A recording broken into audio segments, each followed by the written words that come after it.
Bismillahirrahmanirrahim. Assalamualaikum warahmatullahi wabarakatuh.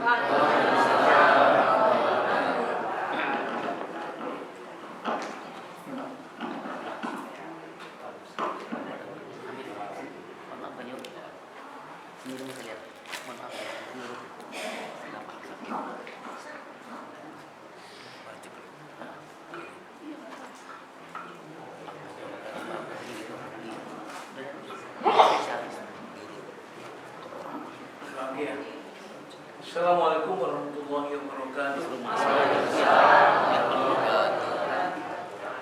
Alhamdulillah, wassalatu wassalamu ala rasulillah wa ala alihi wasallam. Selamat Bapak Ibu semua, jemaah yang saya hormati, insyaallah Taala saya tidak menyebut namanya sesuatu, tapi salam ya. Lagi nyebut nama Bapak Ketua PCM kita, ada kliknya Pak ya. Nanti kliknya salah nanti kan. Jadi semua insyaallah saya hormati, semua kita insyaallah dirahmati Allah Subhanahu wa taala. Ya, jadi hari ini alhamdulillah kita berkumpul di Masjid Uswatun Hasanah. Namanya cukup berat, Uswatun Hasanah ya. Harus jadi contoh yang baik ya. Kalau masjidnya nggak makmur itu nggak Uswatun Hasanah. Jadi Uswatun Sayyi'ah ya. Jadi ini pengurusnya, DKM-nya, saya pikir ada tanggung jawab yang berat nih dengan nama Uswatun Hasanah. Ini betul-betul masjid ini harus menjadi masjid yang Uswatun Hasanah.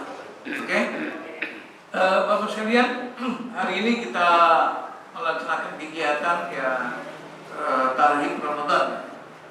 Tapi bacanya harus jelas nih, tarhib atau tarhib.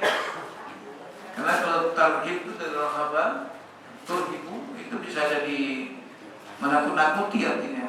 Ya, irtihab itu malah teroris gitu ya. Jadi membacanya harus pakai ha, ha itu nih, tarhib bukan tarhib. Tarhib itu dari kata rahab ya ibu, marhaban, tarhib itu artinya ucapan selamat datang. Semacam ucapan ya seperti biasa kita marhaban ya, marhaban di Ramadan. Ada yang nanya sama saya itu, Ustaz, ini kok di Muhammadiyah sudah mulai tarhiban ini? Biasanya tarhibnya nggak ada ini tarhib gimana tuh? Saya pikir karena ini tidak termasuk pada ibadah mantap ya muta'ayyanah dalam rangka menggembirakan, dalam rangka menjaga Ramadan. Saya pikir sesuatu yang baik. Di Darul Islam di kota Madinah itu sebelum Ramadan masuk itu ada seorang pemuda, dia berjalan di sekitar Madinah, kota Madinah keliling, kemudian beriakan yel-yel marhaban di Ramadan, marhaban di Ramadan. Karena itu sesuatu yang aneh, ya dianggap oleh masyarakat itu tidak ada yang begitu.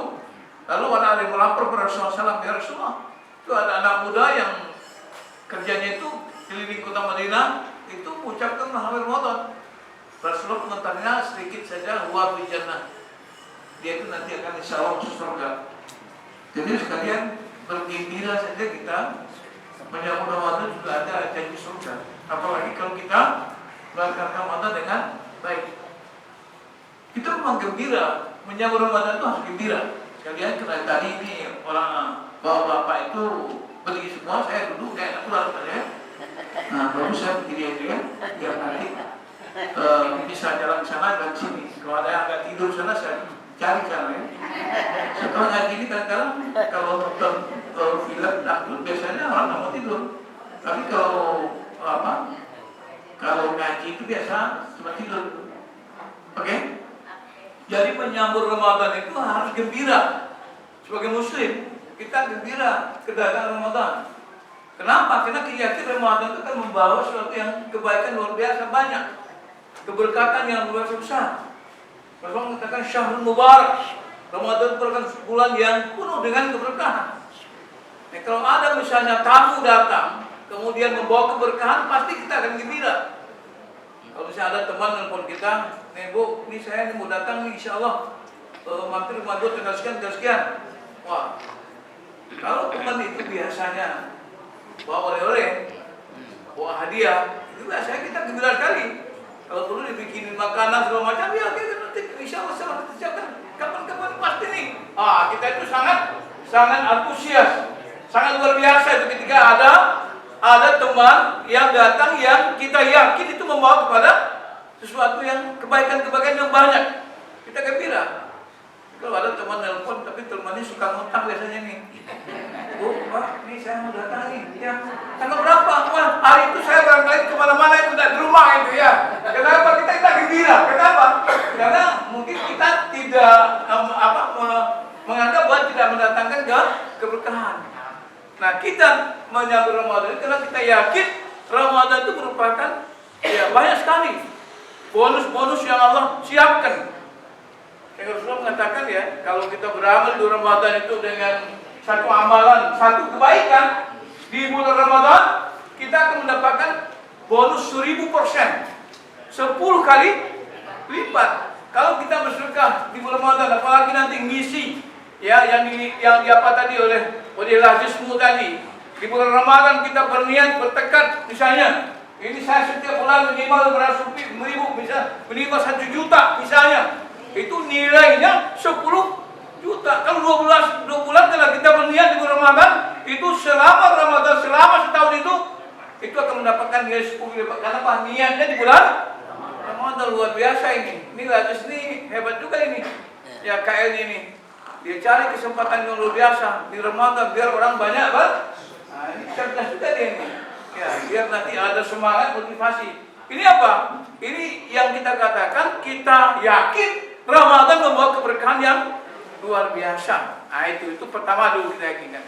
Sekalipun juga sekalian sekarang banyak yang ngeluh juga. Ada yang gak gembira juga. Bilang Ramadan mau masuk nih, semua sama pada naik katanya kan.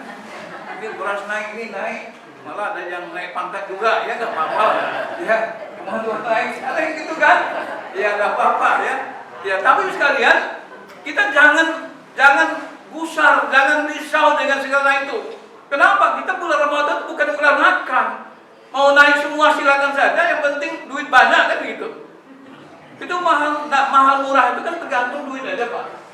Kalau misalnya harganya rendah tapi duit dalam mahal juga.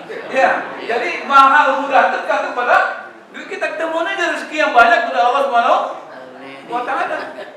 Tapi kemudian yang penting kita pahami secara substantif bahwa kalau kita Ramadan itu bukan kita isi dengan penuh makanan, bukan itu. Karena kalau di kampung saya Bu, kalau misalnya Ramadan itu sebelum Ramadan dia ada lapor sama suaminya itu, Pak, ini tidak bisa belanja 100.000 sehari, tidak bisa ini. Ini kalau Ramadan harus naik 150.000. Kenapa? Bikin kola, bikin itu. Semua bikin juga ya kan. Ini mau puasa atau mau makan? Percaya kok gitu Pak? Mau puasa atau mau makan? Kalau misalnya kita sudah merencanakan di dalam Ramadan kenaikan konsumsi yang luar biasa, meningkat dari yang biasa, artinya apa? Artinya kita sudah gagal sebelum Ramadan datang, kan gitu. Nggak tahu saya apakah ini istri saya saja gitu, entah ibu-ibu, bapak itu apa. Bapak itu nggak tahu ya. Biasanya di Ramadan itu biayanya, belanjanya semakin malah yang anehnya sekalian. Yang aneh itu apa? Itu orang jual makanan itu makin banyak, ya kan? Tapi lagi saja. Itu kalau di kampung saya Pak, kampung saya orang Padang Pak. Saudara kita orang Padang semua Pak. Tidak ada yang tidak orang Padang. Asal dia itu cucu Nabi Adam pasti orang Padang. Kenapa? Karena Adam dan Hawa itu bertemunya di Padang Pak. Padang mana? Di mana? Di Padang? Di Padang apa? Jadi kita ini orang Padang semua ini. Cuma kita tidak sadar bahwa kita orang dan kan kembali ke Padang Mahsyar. Nah itu. Ya. Itu Pak di kampung saya itu di Payakumbuh namanya. Itu ada kantor bupati sampai ke Batang Agam itu. Terus sampai ke Lubuk Silang namanya itu. Itu orang jual makanan aja itu semua Pak. Penuh itu. Biasanya untuk jalan mobil, sekarang mobilnya dialihkan jual makanan. Sampai makanan yang tidak pernah muncul di luar puasa muncul di bulan. Sampai kita nggak tahu namanya apa itu Pak. Ya gitu hebat ini. Ya. Peningkatan seleranya luar biasa. Ya. Terus kalian ini apa? Ini seperti kita ini ice breaking ya, ini sekedar untuk kita memecahkan kebekuan aja ya, biar kita nanti memahami Ramadan itu tidak perlu kita gusar apa saja. Ya kita bukan untuk makan. Memang sebenarnya bulan Sya'ban itu juga disebut bulan Sya'ban. Bulan Sya'ban itu dari Sya'ban artinya itu rombongan, berbangsa-bangsa, bersusuku itu. Dulu waktu sebelum Ramadan itu orang-orang Arab itu tradisinya di bulan Ramadan itu sebelum Ramadan Sya'ban itu dia mencari sumber air. Berombong-ombong, kenapa? Karena Ramadan itu biasanya terik, mataharinya apanya panasnya cukup terik, makanya Ramadan itu artinya pembakaran, panas, ya terbakar gitu. Jadi Sya'ban itu mencari air biar nanti di Ramadan kita bisa mendapatkan arti ada persiapan. Ya, tapi tidak mengumpulkan semua itu supaya kita di Ramadan tidur enggak. Ramadan juga tidak berarti kita harus istirahat. Ramadan juga tidak berarti harus libur. Ramadan kita harus bekerja. Ada orang di satu tempat sebelum Ramadan pengajian ditutup. Pengajian ditutup sebelum Ramadan. Padahal sebetulnya di bulan Ramadan itu harus bukan pengajian, bukan menutup pengajian. Itu namanya salah kaprah namanya itu. Salah kaprah. Di bulan Ramadan itu kita meningkatkan amal ibadah. Ya. Ibu sekalian, jadi kita memang melakukan tarawih ini juga dalam rangka mempersiapkan. Karena bagaimanapun kita tentu ingin mendapatkan hasil yang maksimal. Ya, hasil yang maksimal. Ramadan seperti yang Allah katakan Al-Quran dengan surah Al-Baqarah surah 3 itu. Ya ayyuhalladzina amanu kutiba alaikumusiyam kama kutiba alal ladzina min qablikum la'allakum tattaqun. Allah mewajibkan berpuasa agar bertakwa. Ya, ini perlu kita fahami. Dalam Al-Quran surah Al-Baqarah itu ayatnya bukan satu, Pak. Yang terkait dengan Ramadan itu ada 6 ayat ini, 6 rangkaian ayat ini saling berhubungan. Ya, mulai dari ayat 1 sampai 193 sampai 128. Itu ayat yang menyangkut dengan Ramadan. Ayat pertama yang mengatakan ya ayyuhalladzina amanu kutiba alaikumusiyam kama kutiba alal ladzina min qablikum la'allakum tattaqun, itu menyangkut dengan perintah, kewajiban berpuasa dan tujuan berpuasa.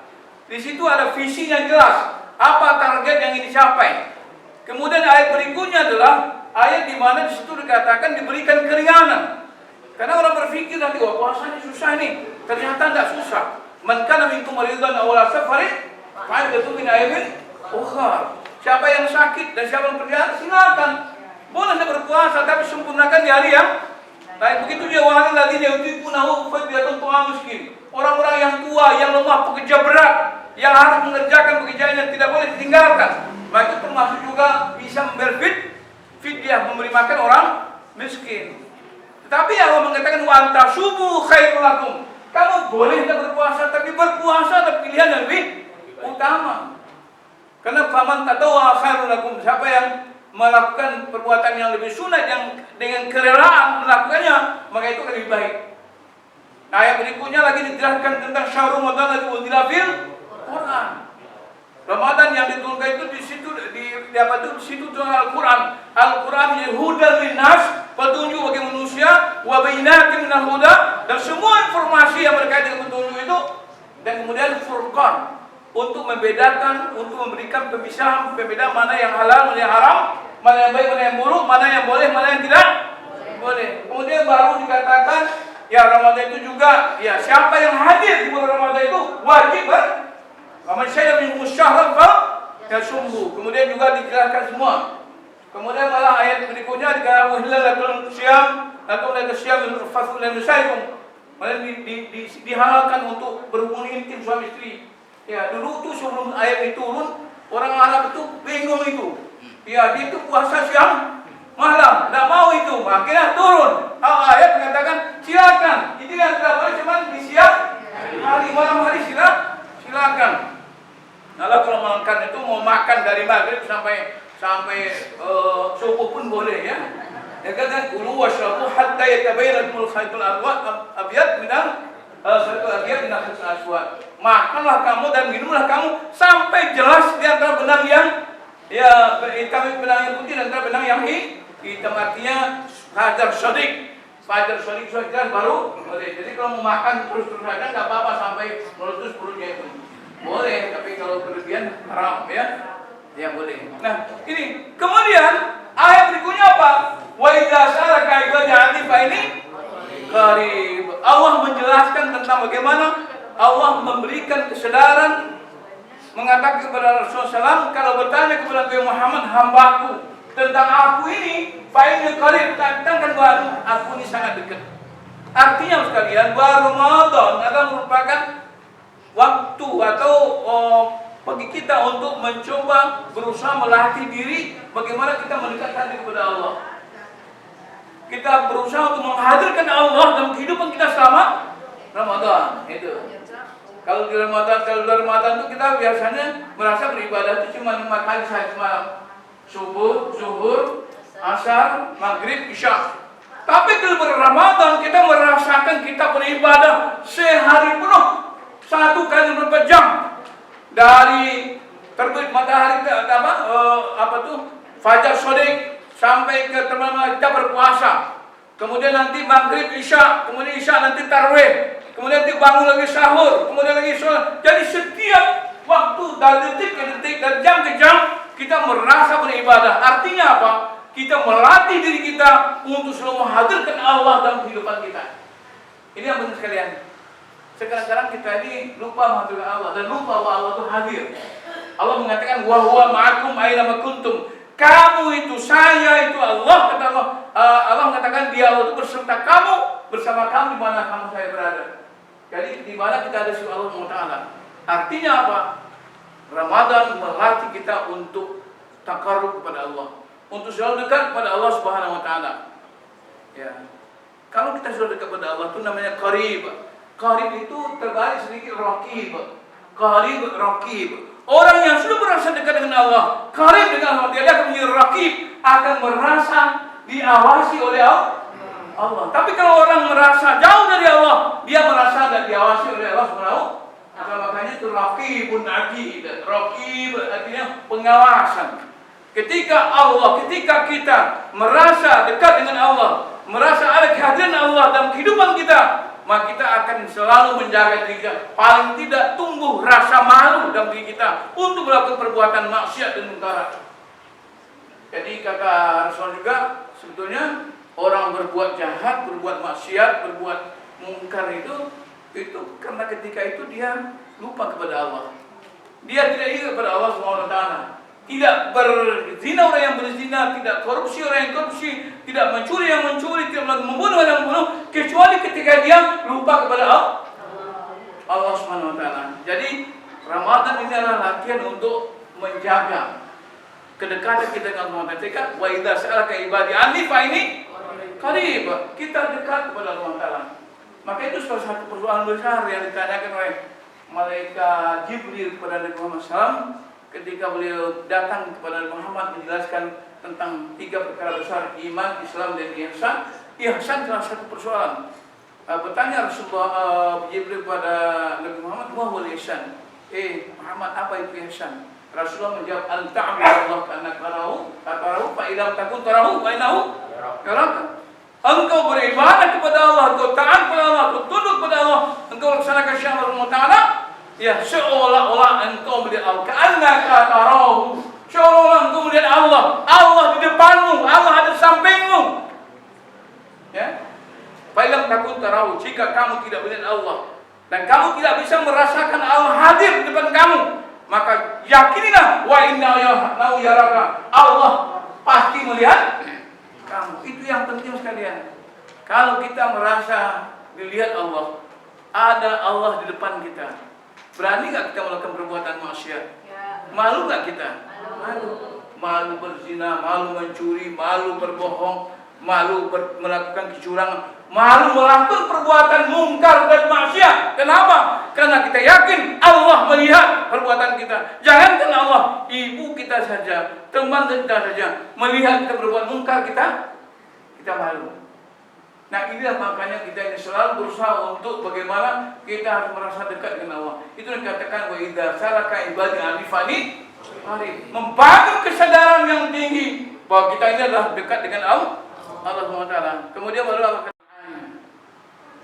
akan memperkenalkan doa orang yang berdoa, ya. Ujibu da'wat da'i idza da'ani. demikian dekatnya kepada Allah, apapun doa kita akan diijabah oleh Allah Subhanahu wa Ta'ala. Jadi Ramadan adalah kesempatan yang luar biasa untuk kita menyampaikan doa-doa kita kepada Allah Subhanahu wa Ta'ala. Nah, jadi nggak perlu pula misalnya kita sedih, Pak, Bu, misalnya, wah ini gimana saya tidak bisa ke Raudhah ini, belum bisa umrah nih. Ya, ke Raudhah itu malah kadang rebut-rebutan, Pak.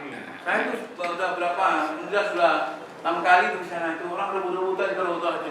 Orang-orang apa itu, Raudhah itu. Itu ada pagarnya. Saya satu kali berpikir begini, saya lagi mau ziarah ke makam Rasulullah SAW, saya apa aja, minggir-minggir aja dekat apa itu, dekat pagarnya itu. Saya lihat, kalau diberi pagar nggak kelihatan oleh Allah nih. Di masa Rasulullah juga tidak ada pagarnya kan? Tidak ada pagarnya. Dekat itu juga ada. Apa masa Allah nggak mau kabulkan doa saya dari pagar yang dikit ini? Ya kan? Kadang-kadang kita terlalu apa? Terkooptasi dengan batas-batas yang dibuat oleh manusia. Padahal kalau kita itu saya sudah apa? Maksudnya kita sholat di sana, bukan kita di sana. Seolah-olah bahwa kalau kita ke Raudhah semua doa dijawab, belum tentu. Semua doa kita dimanapun Allah tidak membatasi dirinya untuk mengijabah doa makhluknya. Tidak pada satu tempat tertentu dan tidak juga pada waktu tertentu. Semua doa kita akan dijawab Allah Ta'ala dimanapun dan kapanpun. Nah, termasuk di bulan Ramadan adalah tempat-tempat yang Allah muliakan, Allah khususkan, Allah berikan kesempatan kepada setiap orang untuk berdoa kepada Allah Subhanahu wa Ta'ala. Nah, berdoa kita. Doa jadi apa? Jadi apa ya? Jadi macam-macam lah itu. Ya, doa jadi macam-macam. Asal jangan doa yang satu itu bukan. Asal doa yang satu itu jangan gitu ya. Ya kalau takdirnya apa boleh buat gitu ya. Maksudnya kalau doa kita nggak tahu ya. Tapi jangan berdoa itu, ya Allah, bagaimana saya bisa lagi nih? Jangan gitu ya. Nah, jadi sekali kita berdoa kepada Allah Ta'ala. Mungkin soal anak kita, mungkin soal suami kita, soal istri kita, soal keluarga kita, soal negara kita, bangsa kita doakan kepada Allah Subhanahu wa Ta'ala. Kenapa? Karena bagaimanapun orang bikin rencana, bikin strategi, bikin makar, bikin macam-macam. Tapi Allah kata wa makaru wa makarullah wallahu khairul makirin. Rencana mereka bikin rencana, Allah bikin rencana, pasti Allah itu lebih baik. Oleh karena itu kita berdoa sekalian. Kita kadang-kadang lupa kita punya Tuhan. Ya, kita lupa kita punya Tuhan. Kita coba berpikir sendiri. Kita coba kuras pemikiran kita untuk menyelesaikan persoalan-persoalan kita, persoalan negeri kita, persoalan bangsa kita, persoalan semua kita coba menguras, melakukannya dengan pikir sendiri. Tapi kita lupa bahwa kita punya Allah Subhanahu wa Ta'ala dan kita yakin bahwa sesungguhnya Pak, 50 tahun sebelum semua yang diciptakan oleh Allah Ta'ala itu Allah sudah tuliskan ya kadar daripada kharaik semua makhluk itu. Jadi semua makhluk itu sudah ada kadarnya, sudah dituliskan. Kalau siapa Allah sudah tahu nih kita ini umur berapa, sudah tahu kita. Ini kadar itu sudah tentukan oleh Allah Ta'ala. Ya namanya itu yang kadar, yaitu kadar khair wa syarri. Ada kita percaya kepada Allah yang menentukan kadar baik dan kadar buruk. Cuma sekalian kita nggak tahu kita ini mau mati kapan, mau kaya mau miskin nggak tahu. Ilmu itu yang Allah tidak kasih sama kita. Ilmu tentang masa depan tidak dikasih oleh Allah Ta'ala. Kalau ada ambil itu orang ambil Allah marah, itu kan tenung namanya. Ya tapi sekalian kita ini tidak tahu. Kalau orang tahu apa ilmu masa depan, kita ini orang vakum semua Pak. Kalau saya tahu saya ini nanti akan kaya, buat apa saya sibuk-sibuk? Saya duduk saja kaya. Kalau juga tahu saya ini miskin, buat apa saya kerja keras, saya ini miskin juga? Artinya orang sudah tahu kaya, tidak kerja, orang sudah tahu miskin, dia tidak kerja. Dunia tidak ada dinamikanya, tidak ada gerakannya. Kenapa? Karena orang sudah tahu apa yang terjadi ke depan. Oleh karena itu Allah sembunyikan ini. Masa depan itu. Makanya kita yakin aja. Dan kita yakin kalau suatu itu sudah terjadi, itulah yang kata Allah SWT. Nah itu, kata orang ada kita ini bisa merubah takdir. Kita tidak tahu ya takdir itu apa. Kalau tahu dirubah, kita tahu deh. Kita tidak tahu apakah takdir bagaimana, kita tidak tahu. Yang penting kita yakin Allah memberikan ketetapan, sudah ada ketetapan. Dan kita harus berbaik sangka kepada Allah bahwa Allah yang menetapkan itulah yang terbaik untuk kita. Jadi Ramadan itu sekalian, Ramadan itu melatih kita, mendekatkan kita kepada Allah Ta'ala, mengajar kita, melatih kita untuk menjadi orang baik, untuk meninggalkan perbuatan-perbuatan yang bohong, perbuatan-perbuatan curang, meninggalkan sesuatu yang katakanlah perbuatan yang dilarang Allah SWT. Sehingga Rasulullah mengatakan ya di dalam sebuah hadis itu, "Man lam yada'al zuri wal madab wa jahla, falaysa lillahi hajatu fi ayati ta'am wa syarab." Barang siapa yang tidak mau meninggalkan perbuatan-perbuatan kepalsuan, kecurangan, kebohongan, baik itu perkataan maupun tindakan, wal jahla, dan tindakan-tindakan kebodohan yang tidak ada hasilnya, tidak ada dasarnya, maka Allah SWT Rasulullah mengatakan falaysa lillahi hajat. Allah tidak butuh fi ayyada ta'amahu wa syarabah, sekalipun orang itu masih meninggalkan makan dan minum. Artinya apa? Tidak ada artinya puasa bagi orang yang tak berghibat di Ramadan, orang yang bohong di Ramadan, orang yang bikin kecurangan di Ramadan, orang yang bikin kepalsuan di Ramadan. Kalau di bulan Ramadan kita tidak bisa meninggalkan perbuatan-perbuatan maksiat, maka semuanya puasa kita tidak ada artinya si Allah SWT. Sedangkan Allah mengatakan al-sawmuni wajib bi. Puasa itu untukku dan aku yang balas. Kalau Allah tidak menghargai puasa kita, kita minta balasan puasa pada siapa? Jadi yang sekalian, ini yang penting. Kita melatih diri kita untuk, ya pertama juga melatih diri kita jujur, Pak. Melatih kita jujur. Insya Allah di bulan Ramadan kita bisa jujur. Kenapa? Kita bersama orang jujur. Kenapa? Allah SWT perintahkan, ya ayyuhalladzina amanu taqullaha wa kunu ma'as shadiqin. Wahai orang beriman, wahai orang yang beriman, maka jadilah kamu bersama orang-orang yang benar, orang yang jujur. Kita ini harus selalu berada di lingkungan jujur. Kalau kita berada di tengah-tengah perkawanan yang orang-orang curang semua, bohong semua, maksiat semua, kita ikut maksiat. Katakan kalian teman kita koruptor misalnya, paling tidak kita makan uang korupsi, itu paling tidak. Paling tidak kita tidak bisa lagi mengatakan kata Anda korupsi, tidak bisa, karena yang kamu makan tadi uang saya uang korupsi itu katanya. Ya, itu artinya apa? Kita tidak akan mampu melakukan sesuatu yang benar, memberikan nasihat benar kepada teman kita yang apa itu? Artinya apa? Kita harus berada pada lingkungan sosial yang benar, orang-orang yang jujur. Ma'as shadiqin, ya. Kalau di Ramadan sekalian kita berada di masjid, kita berada di mana, kita teman kita orang baik-baik, insya Allah kita akan baik. Tapi kalau teman kita orang yang tidak baik, orang yang tidak jujur, maka kita akan bisa terbawa. Karena Rasulullah mengatakan almar'u ala dini khalili. Seseorang itu tergantung dengan agama temannya. Orang itu tergantung agama temannya. Kalau dia berteman dengan orang yang malas sholat, maka dia akan bisa malas. Dia berteman dengan orang yang tidak pernah ke masjid, dia juga tidak ikut ke masjid. Maka orang kampung kita mengatakan kalau kita berteman dengan orang penjual minyak wangi, minimal harus kita dapat. Berteman dengan orang tukang ampar besi, ya tukang bikin apa itu, ya minimal nanti bara apinya melenting ke baju kita bisa terbakar. Maka Rasulullah mengatakan fal yanzur ahadukum may yukhalil. Hendaklah setiap orang itu melihat siapa temannya. Cari temannya. Gitu kan temannya cari. Jangan kita salah menjadi teman. Ketika kita salah menjadi teman, maka kita akan menentukan siapa. Karena Anda itu adalah siapa teman Anda.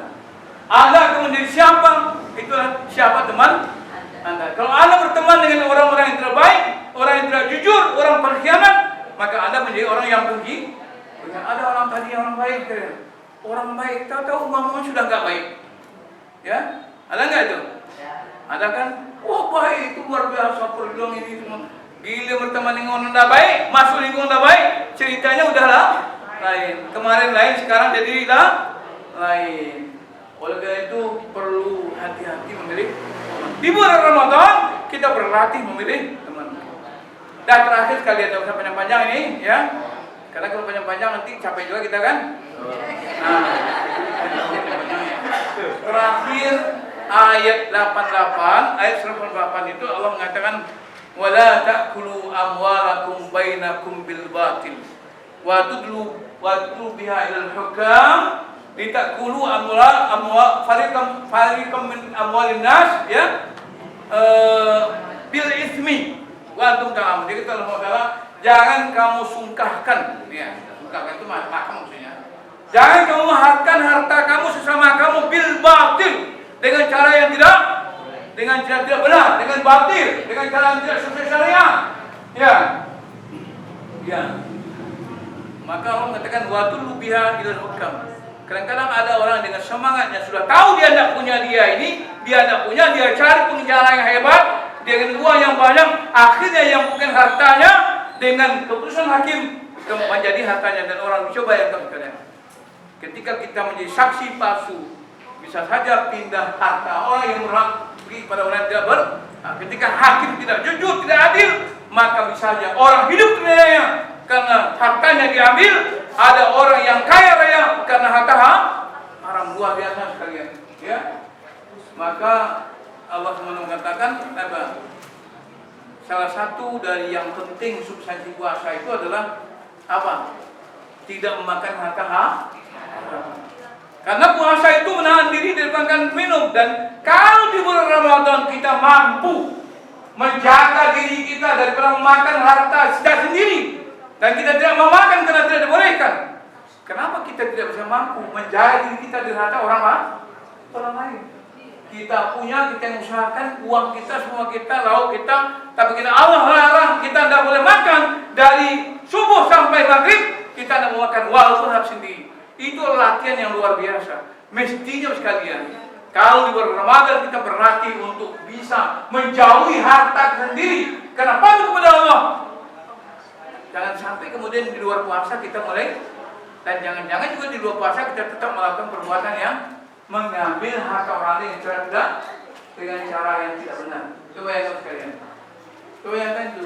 Ini bukan yang menakuti. Rasulullah mengatakan dalam buku doa Buya Hamka itu dikatakan itu, satu suap makanan kita yang haram yang kita makan itu 40 hari doa diterima. Termasuk sholat kita diterima 40 hari. Kalau kita makan barang haram, satu piring berapa suap itu? Ada 10 ya? 10 lah. Ya, 10 kali 40 berapa? 400 hari. Artinya apa?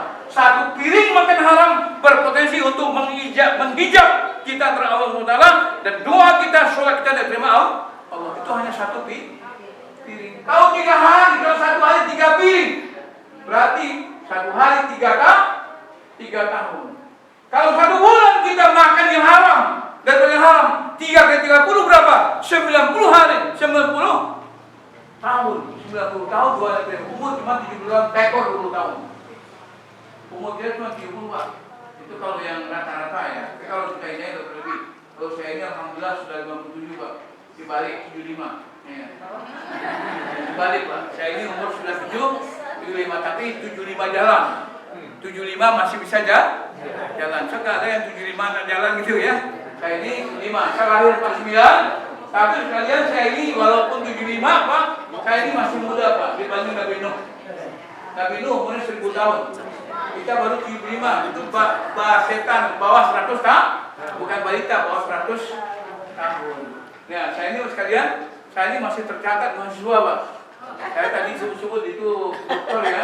Saya dokter kandidat Pak saya. Insyaallah saya sudah lulus seminar proposal. Insyaallah nanti mungkin Ramadan saya seminar hasil penelitian ya. Ya walaupun itu karena saya mengamalkan hadis Nabi saya. Nabi saya bilang utubul ilmu minal mahdi lah. Dari poin sampai ke yang saya berhenti Pak. Kita tidak usah sombong Pak. Wah saya sudah senior. Dulu saya makan kara dari kamu, tidak soal makan kara ini Pak. Di kampung saya Pak ada itu orang tua-tua dulu dia makan kara berapa? Itu Pak Sawah itu Pak Padangnya. Dulu ini bukan urusan makan kara Pak. Kalau soal makan kara itu bukan tua dulu makan kara kita. Ini soal ilmu. Soal ilmu itu soal apa? Usaha kita untuk mendapatkan ilmu. Maka itu kita harus jadi. Kalau mau jadi berilmu Pak, kita harus berilmu tentang bagaimana bahagia dunia, betul? Bagaimana bahagia akhirat harus pakai ilmu. Kata Rasulullah, man arada dunya fa'alaihi bil ilmi, man arada al-akhirah fa'alaihi bil man arada huma fa'alaihi bi ilmi huma. Siapa yang mendaki bahagia akhirat, sukses di dunia, pelajari ilmu dunia. Kalau ingin sukses di akhirat, pelajari ilmu akhirat. Kalau mau sukses dua-duanya, pelajari dua-duanya. Kita harus arada yuridu. Orang yang disebut murid sahibul iradah, orang yang punya kemauan yang kuat, itu namanya murid. Kenapa murid SD, murid SMA, murid? Apa arti murid? Murid itu artinya arada yuridu muridun, isim fa'il beriradah, artinya sahibul iradah, orang yang punya kemauan yang kuat, itu namanya murid. Tapi kalau ada yang duduknya terus di belakang, datang terlambat, itu tidak murid, itu namanya maruf itu namanya. Ya, maruf ya. Jadi itu jadi murid. Jadi karena insya Allah sekalian saya terus belajar Pak. Belajar saya kadang-kadang itu ya di pengurus saya ketuanya, kawan-kawan yang dosen saya itu anggotanya. Ya, tidak apa-apa. Ketika saya di ruang kelas, saya jadi murid, dia jadi itu kita tidak perlu tidak perlu ada arogansi senioritas. Oh, saya kan lebih tua dari kamu. Ini soal bukan tua, soal ilmu pengetahuan. Jadi sekarang kalau ada yang masih muda-muda, yang tidak mau belajar lagi, itu lebih mundur dari saya itu. Ya. Sekarang ini saya ini PhD Pak, bukan PhD tapi PhD, perjuangan hampir doktor. Ya. Itu PhD namanya. Kalau PhD itu dokter luar negeri ya. Kalau saya ini PhD. Insya Allah. Tapi ada juga bikin dokter Chan. Ya. Saya tidak mau jadi dokter humoris kalau siapa. Dokter lucu-lucuan. Tapi pada sekolah jadi dokter, tapi pada sekolah jadi profesor. Itu namanya dokter humoris. Humor-humoran, lucu-lucuan. Oke, Pak sekalian. Jadi kita insya Allah di tarikh ini mari kita bergembira menyambut Ramadan penuh berkah, Ramadan penuh bonus. Allah akan berikan keberkahan dan kebaikan kepada kita. Allah lipat gandakan kebaikan kita. Ramadan melatih kita untuk selalu dekat dengan Allah. Ramadan melatih kita untuk punya rasa malu kepada Allah SWT. Malu bikin maksiat, malu bikin mekarat, malu bikin.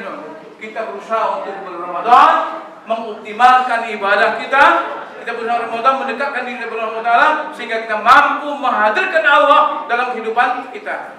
Ketika di bulan Ramadan kita bisa meninggalkan sesuatu yang kita punya, harta kita, istri kita, makanan kita bisa jauhi itu. Karena dalam Ramadan, kenapa kita di bulan Ramadan tidak bisa menjauhi harta orang lain? Jangan kita memakan harta orang lain dengan cara apapun karena itu haram. Karena setiap yang haram pasti akan menjadi daging yang patut untuknya nanti di neraka. Ya, kullu lahmin nabatal haram fannaru awlabi. Setiap daging yang tumbuh di haram nanti neraka yang pantas untuknya. Oke sekalian, saja barangkali tidak usah panjang-panjang, yang penting paham, mengerti. Apa gunanya banyak tapi tidak paham. Yang penting ngerti, paham kita, insya Allah. Yang penting bagaimana kita Ramadan nanti bisa menumbuhkan rasa malu. Malu kepada Allah. Malu tidak sholat, malu tidak sedekah, malu tidak ke masjid, malu tidak belajar, malu melakukan perbuatan maksiat dan haram. Itu aja sekalian ya. Mudah-mudahan saya tidak ada salah, saya tidak minta maaf sama Bapak sekalian. Kita baru kali ini bertemu. Kadang-kadang maaf itu bahasa basi aja Pak. Maaf ya. Tapi hatinya menggurat dan kan. Nah, maaf tidak diminta, tapi maaf dibagi. Share maaf, bagi maaf. Tidak Sherlock nih, bagi maaf. Kenapa? Karena Allah mengatakan fa'fu maafkan olehmu. Wal'afina minnas, harus berkah. Maaf tidak perlu diminta. Karena perlu diminta nanti kadang-kadang ini Pak. Kita udah minta maaf, kan akhirnya minta maaf juga kan? Orang udah minta maaf dikatain lagi kan? Akhirnya orang tidak mau minta maaf. Minta maaf itu dibagi, diberikan. Bongkar isi hati kita ini. Ada yang buruk-buruk, ada comberan, ada macam-macam, ada kaleng-kaleng kosong, ada kesan buruk dalam diri kita, pikiran kita. Keluarkan semua. Supaya apa? Supaya hati kita lapang, pikiran kita lapang. Kalau kita biasa nyimpan kesalahan orang, nyimpan keburukan orang, nyimpan semua yang tidak baik dalam diri kita, itu sama artinya kita di dapur kita semua kaleng masuk. Kaleng sardensis, kaleng susu, kota ini, kota itu, akhirnya semua ada di dapur, akhirnya sarang nyamuk, akhirnya di penyakit penuh dengan kotoran-kotoran. Oleh karena itu, agar kita sebelum Ramadan ini keluarkan semua. Maafkan teman kita yang salah, anak kita, istri kita, suami kita yang salah, maafkan tetangga kita yang salah, maafkan semua itu. Insya Allah hati kita lapang. Ya Pak, kalau hati lapang, pikiran lapang, hati kita tidak ada beban, tidak ada orang yang kita marahin. Insya Allah sebelum ajal berpatah mati Pak. Ya. Kenapa? Karena orang yang sakit jantung tuh Pak, detak jantungnya itu kalau banyak orang kita marahin, banyak orang kita nggak suka, setiap berjumpa akhirnya 10 orang kita apa? 10 jantung kita berdetak secara tidak normal, itu insya Allah matinya cepat sekalian. Insya Allah ya. Kenapa? Karena tidak di Ramadan sehat semua. Kita insya Allah bisa. Dan terakhir katakan yakinilah, anggaplah Ramadan yang besok ini Ramadan terakhir untuk kita. Belum tentu kita bertemu dengan Ramadan yang akan datang. Kematian itu sesuatu yang pasti. Waktunya misterius, ya. Belum tentu juga kita Ramadan besok ini ikut enggak apa enggak. Kan belum tentu juga. Kita nakut-nakutin itu. Oh, mentang-mentang saya masih muda, saya mau 30, 40, saya masih 30 tahun lagi, belum tentu, Pak. Jangan-jangan saya mau 100 tahun nanti belum mati. Jangan-jangan. Bapak ini jangan ya. Ya, yang muda-muda itu mentang-mentang muda, jangan-jangan juga kemarin dia teman saya di Cakung itu, di Bekasi. Itu paginya ikut nyoblos, kemudian merasa sakit, kemudian bawa ke dokter, malamnya jam 2 malam meninggal. Itu masih umur 30 tahun. Dan kalau ada yang umur 30 tahun hati-hati ya. Ya yang 40 tahun hati-hati. Malah yang 80 tahun di bulan Bapak umurnya berapa? 60. 62 ya, masih 13 tahun lebih muda dari saya kan? Nah, itu Pak. Jadi insyaallah mudah pakai. Makasih. Hasbunallah wa fatum qari wa basyiril mu'minin. Wassalamualaikum warahmatullahi wabarakatuh.